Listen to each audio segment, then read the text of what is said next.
दोस्तों नमस्कार। इस वक्त हम मौजूद हैं खोरा खेड़ी गांव में। अल्टीमेटम आज का है जिला प्रशासन का। 100 से ज़्यादा घरों को, मकानों को आज तोड़ा जाएगा, लेकिन गांव ने चेतावनी पहले ही दे दी थी कि यदि प्रशासन घरों मकानों को तोड़ने की नीयत से गांव की तरफ आता है तो फिर गांव के अंदर घुसने नहीं दिया जाएगा। लिहाजा पूरा गांव इस वक्त जो है गांव के मेन चौक पर एकत्रित है। आसपास इलाके के गणमान्य लोग, सरपंच, नेता वो इस गांव में पहुंच चुके हैं। पूरा गांव इस वक्त जो है अपने घरों से बाहर निकला हुआ है। बरसात का मौसम है। बरसात की परवाह ना करते हुए प्रशासन को सीधी सीधी शब्दों में चेतावनी है कि प्रशासन घर तोड़ने की नीयत से गांव की तरफ बिल्कुल ना आए। ये तमाम नेता लोग हमारे बीच में पहुंचे हैं। अशोक मित्तल जी हैं, मन्नू भाई है, सरपंच साहब है। क्या कहोगे जी? पूरा गांव इस वक्त सड़कों पर खड़ा है। आज सबसे पहले तो संजय भाई मैं आपका स्वागत करता हूं कि देखिए आपने हमारी समस्या को समझा और गांव खोरा खेड़ी में सबकी मिलीजुली समस्या है भाई साहब। सुनिए बात तो आपका भी इसलिए क्योंकि देखिए आज जो चौथा जो स्तंभ है वो मीडिया है, और आपने जो हमारी बात उठाई उसको देखते हुए सर जो है पता चल गया प्रशासन को भी अब यहाँ पे उन्होंने एकजुट गांव है और उन्होंने जो है ना लोगों को, हमारे जो साथी है, बुला लिया बात करने के लिए। मैं सबसे पहले तो सरकार ने ये जो तुगलकी फरमान जारी किया है इसकी घोर निंदा करता हूँ। सरकार को समझना चाहिए। वैसे तो सरकार कहती है कि प्रधानमंत्री आवास के तहत लोगों को, गरीब आदमियों को बसाया जाए। इधर कितना दुर्भाग्य की बात यह है कि आज एक फरमान जारी सरकार करती है कि जो गरीब आदमी 60-70 साल से वहाँ पे रहते हैं उनके मकान गिरा दिए जाए। तो आज ये जो गरीब आदमी है, जो अपने दिहाड़ी मजदूरी वाले आदमी है, ये ज़्यादातर मैं, क्योंकि ये गांव मेरे वार्ड का है, मुझे 20 साल 15 साल यहाँ पे हो गए जो है ना चुनाव जीतते हुए। 2 बार चुनाव भी मैं जीत चुका, तो मैं तो घर घर से यहाँ पे वाकिफ़ हूँ। जो जितने भी लोगों के यहाँ पे जो मकान है वे हैंड टू माउथ है। वो सुबह कमाते हैं, दिन में कमाते हैं, रात को खा लेते हैं। अगर उनके मकान गिरा दिए गए तो वो लोग जाएंगे कहाँ, कैसे करेंगे? उनके पास तो ये साधन भी नहीं है, कोई उनके पास कोई ज़मीन भी नहीं है, कोई प्लाट भी नहीं है कि उसमें मकान बना करके वो वहाँ रह लेंगे। तो ये बहुत गलत काम सरकार ने किया है, और जिस आदमी ने ये शिकायत करके ये काम किया मैं उसकी भी निंदा करता हूँ। आज जो है इसमें मैं इस सरकार को भी बिल्कुल खुले शब्दों में चेता देना चाहता हूँ, यदि गाँव की तरफ, खोरा खेड़ी तक की तरफ मुख किया तो बहुत बुरे नतीजे इसके भुगतने पड़ेंगे। गांव एकजुट है, पूरा हलका एकजुट है, पूरा जिला एक तरफ जो है ना बिल्कुल खोरा खेड़ी के साथ खड़ा है, और सबसे आगे आज हम खोरा खेड़ी के साथ खड़े हैं। मन्नू भाई क्या कहोगे? पूरा गांव सड़कों पे इस वक्त बिल्कुल 36 बिरादरी के लोग जो हैं सड़कों पर हैं। मैं आपके चैनल के माध्यम से सरकार को चेता देना चाहता हूँ। पहले भी सरकार ने हमारे समाज के साथ गुड़गांव के अंदर फतेहपुर जांडसा जो केस हुआ था, वहाँ पर कश्यप समाज के लोगों को जो है उनकी बस्ती को उजाड़ दिया गया था, लेकिन उसके बाद गोपीवाड़ी गामड़ी जो है उसको भी उजाड़ने की कोशिश करी। वहाँ पर भी हमने सरकार का मुंह मोड़ा है। उसके बावजूद फिर हमारी जो कश्यप समाज की ज़मीन थी मदनपुर गांव के अंदर, उस पर भी सरकार ने नाजायज़ तरीके से कब्जा करने की कोशिश करी। और आज यहाँ पर भी गांव खोरा खेड़ी के अंदर जो है हमारी जो पुश्तैनी ज़मीन है हमारे बुजुर्गों की है, इसको जो हमारे साथी परिवार जो हमारे यहाँ पर बैठा है उसको उखाड़ने की कोशिश की जा रही है, उनको घरों से बेघर करने की कोशिश की जा रही है। मैं आपके चैनल के माध्यम से सरकार को ये चेता देना चाहता हूँ, आपका पहले भी मुंह मोड़ा था और आज भी मुंह मोड़ कर आपका भेजेंगे। और मीडिया के साथियों से मैं जहाँ तक मेरी आवाज़ जा रही है, सभी साथी ज़्यादा से ज़्यादा संख्या में खोरा खड़ी पहुँचे। गाँव के सरपंच भी पहुँचे। सरपंच साहब क्या कहोगे? पूरे गाँव में रोष भी है, गुस्सा भी है। हाँ बिल्कुल है जी, सारे गांव में रोष है। हम गांव रायपुर जाटान से है सरपंच, और हम गांव खोरा खेड़ी के साथ खड़े हैं बिल्कुल तन मन धन से, बिल्कुल हर एक चीज़ में। अगर इन लोगों के साथ हमारे भाईचारा बिगाड़ने की कोशिश कर रही है सरकार, हम इनके साथ खड़े हैं। अगर कोई इनके साथ अन्याय हुआ तो हम आगे रहेंगे और इनके साथ बिल्कुल खड़े रहेंगे। तो देखिए प्रशासन का आज का अल्टीमेटम है। आज का समय मुकर्रर किया गया था कि प्रशासन का अमला जमला पहुंचेगा, वो अपने घरों को खाली कर दें, अन्यथा फिर जान माल के जिम्मेदार जो है ग्रामीण होंगे। किसान यूनियन भी पहुंच गया है। किसान यूनियन सर छोटू राम के जो है वो मेन जो है कार्यकर्ता, वो टीम पहुंच गया। जगदीप सिंह ओलग भी ग्रामीणों के बीच में पहुंच गया। ओलग साहब, पूरा गांव सड़कों पर, क्या कहोगे? जो भी ये कार्रवाई प्रशासन की मदद से और जिस तरीके से की जा रही है, और सीधा मैं बता दूं, ना तो कोई इस प्रकार का प्रशासन कब्जा ले सकता, ना लेने देंगे। किसान मजदूर एकता जिंदाबाद का हम नारा लगाते हैं, उसी नारे को आज सार्थक करेंगे। आज ये हमारे मजदूर भाई हैं, किसी का एक का मकान तो दूर की बात है, प्रशासन को पैर तक नहीं रखने देंगे और जितनी मर्जी अपनी फोर्स ले आए, जो मर्जी कर दें। और जो खट्टर सरकार है, हमारे यहाँ का MLA है, उनके लिए शर्फ से डूबने की बात है। पहले उन्होंने घरोंडा ये तड़वाए गरीबों के, शिगलीगरों के, उस टाइम फ़ोन बंद कर दिया और लुक गया MLA।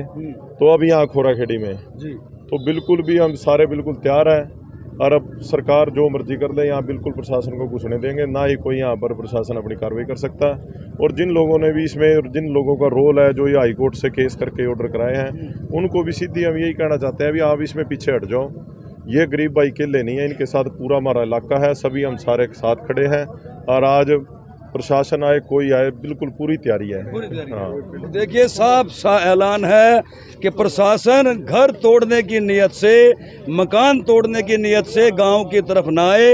ये तस्वीरों में आप देख सकते हैं, पूरा गांव इस वक्त जो है बरसात के मौसम के बावजूद महिलाएं, पुरुष, बच्चे, बुजुर्ग जो हैं वो सड़कों पर उतरे हुए हैं। प्रशासन ये तस्वीरें देख ले और यदि उनको घर मकान तोड़ने हैं तो उस नियत से इस गांव के अंदर बिल्कुल भी आने का प्रयास ना करे। और भी ग्रामीणों से बात करेंगे, महिलाओं से बात करेंगे। हाँ जी, क्या नाम है आपका? नमस्कार जी, मैं अनिल खोराखेड़ी से हूँ। मैं आपके चैनल के माध्यम से सभी अपने आसपास के साथियों से अपील करना चाहूँगा, ज़्यादा से ज़्यादा संख्या में पहुँच के आज खोराखेड़ी गाँव के वासियों का सहयोग करें। जो सरकार की तरफ से ये फरमान जारी किया हुआ है हाईकोर्ट की खाली करने का, जीवन में मकान सिर्फ एक ही बार बनता है, वो अपने जीवन की पूरी कमाई लगाता है। और ये सरकार जो इसको तोड़ने का, और जो गांव के एक आदमी द्वारा, एक्स सरपंच द्वारा ये तोड़ने का काम करवाया जा रहा है, उसका हम सामाजिक बहिष्कार करते हैं। और सरकार से भी यही अपील करते हैं, भाई हमारे साथ कोई ऐसा हो ना करे। हम मर सकते हैं लेकिन अपने घरों को टूटने नहीं देंगे, घरों को टूटने नहीं देंगे। साफ साफ सा जो है प्रशासन को चेतावनी है। तस्वीरें दिखा दीजिए, मैं कैमरामैन को कहूँगा। देखिए भारी तादाद में किस तरह से ग्रामीण जो है गांव के मेन चौक पर, कश्यप चौपाल के पास जो है वो भारी तादाद में एकत्रित हो गए हैं। जहां भी आपकी नज़र जाएगी चारों तरफ देखिए, चारों तरफ इस वक्त जो है ग्रामीण ही ग्रामीण आपको नज़र आएंगे। पूरा गांव इस वक्त जो है वो सड़कों पर है और साफ साफ ऐलान है कि किसी भी कीमत पर अब गांव के घर टूटने नहीं दिए जाएंगे। और भी युवा साथी हमारे बीच में खड़े हैं, क्या कहोगे भाई साहब? बहुत गलत कर रही जी सरकार, गलत कर रही, बहुत गलत कर रही जी। बड़ी मेहनत से लोगों ने अपने मकान बनाए, आज ही ना उठाने की कोशिश कर रही है जी, बहुत गलत है जी। तो देखिए प्रत्येक ग्रामीण जो कह रहा है ये गलत हो रहा है, वो अपने घरों को, मकानों को टूटने नहीं देंगे। वहीं दूसरी तरफ यदि आप देखेंगे तो तस्वीरों में देखिए किस तरह से जो है भारी तादाद में जो है ये महिलाएं यहाँ खड़ी हैं, अपने घरों से बाहर महिलाएं निकली हुई हैं। महिलाओं से बात करेंगे। हाँ जी, किस तरह खड़े हो बाहर? बाहर के खड़े हैं जी, हम 100 साल के बसंत दे रहे हैं, हमने के बेरा भी है। हाँ? ये कारण कर रखे हैं ना जी, बस आए हम तो देखिए घर नहीं टूटने देंगे। बहन जी क्या कहोगे? हम ये कहना चाहते हैं, हम प्रशासन से अनुरोध करते हैं कि हमारे गांव के लोग और हमारे बच्चे और हमारे बुजुर्ग लोग कहाँ जाएंगे। हम प्रशासन से अनुरोध करते हैं कि हमारे घरों को बने बनाए रखने के लिए, और हमारी एक आपसे रिक्वेस्ट, हमने कभी यहाँ पर, हमारे परदादा दादाजी ने, हमारी सास ने कभी यहाँ पर जोड़ देखा ही नहीं, तो अब ये मुद्दा क्यों उठ रहा है? ये प्रशासन हमारे साथ कौन सा बदला निकाल रही है कि हम जोड़ दे कहाँ से दे, जब हमारे किसी बुजुर्ग ने यहाँ पर जोड़ नहीं देखा। और मैं प्रशासन से अब लास्ट में अनुरोध करना चाहती हूँ कि हम यहाँ पर अपने मकान और अपना सामान उठाकर कहीं नहीं जाने वाले हैं। हम जो प्रशासन हमारे साथ बात करना चाहती है, जैसे वो हमारे साथ आना चाहती है, हम उसके साथ वैसे ही आना चाहते हैं। हम ना ही कोई लड़ाई झगड़ा, ना ही कुछ करना चाहते हैं, क्योंकि ये हमारी भी हानि है और प्रशासन की भी है। तो देखिए महिलाओं का कहना है कि वो टकराव नहीं चाहते, लेकिन यदि प्रशासन घर तोड़ने की नियत से इस गांव की तरफ आता है तो फिर जिस तरह से प्रशासन करेगा उस तरह से फिर ग्रामीण भी तैयार हैं। तमाम परिवार 100 घरों में रहने वाले और इसके अलावा भी आसपास के ग्रामीण, आसपास गांव के सरपंच, तमाम इस इलाके के जो नेता हैं वो गांव में पहुंच चुके हैं। शेयर कीजिए और अपनी राय जरूर देते रहिए। देखिए किस तरह से भारी तादाद में इस वक्त जो है महिलाएं, पुरुष और ग्रामीण जो है बरसात के बावजूद अपने बच्चों के साथ इस वक्त जो है गांव के मेन चौक पर इकट्ठा हो गए हैं। मैं आपको बता दूं कि जिला प्रशासन ने 10 दिन पहले इस गांव में नोटिस चस्पा दिए थे कि 22 तारीख तक वो अपने घर मकानों को खाली कर दें, अन्यथा फिर उनके घर मकानों को तोड़ा जाएगा, खाली करवाया जाएगा, कब्जा बहाल किया जाएगा और इस बीच जान माल की हानि का नुकसान गांव होगा। उन नोटिसों के बाद जो है ग्रामीणों में रोष है। हाँ बेटा, क्या कहोगे? मैं हरियाणा सरकार से यह कहना चाहती हूँ कि हमारे घर ना तोड़े। प्रशासन से यह अनुरोध करना चाहते हैं हमारे घर ना तोड़े। अगर जो हमारे घर टूट गए तो हम कहाँ जाएंगे? हमारे माता पिता हमको पढ़ाएंगे या घर बनाएंगे द्वार से? मेरे माँ बाप दिहाड़ी करते हैं, हम हमें पढ़ाएंगे या हमारे घर बनाएंगे द्वार से? प्रधानमंत्री मुख्यमंत्री किस लिए बनाए जाते हैं? इसलिए बनाए जाते हैं कि भाई गरीबों का वो करे, ना कि उनको उजाड़े। जी, तो देखिए ये छोटी सी बच्ची है, इसका भी साफ तौर से कहना है हरियाणा के मुख्यमंत्री से, देश के प्रधानमंत्री से कि उनके घर मकानों को तोड़ा ना जाए।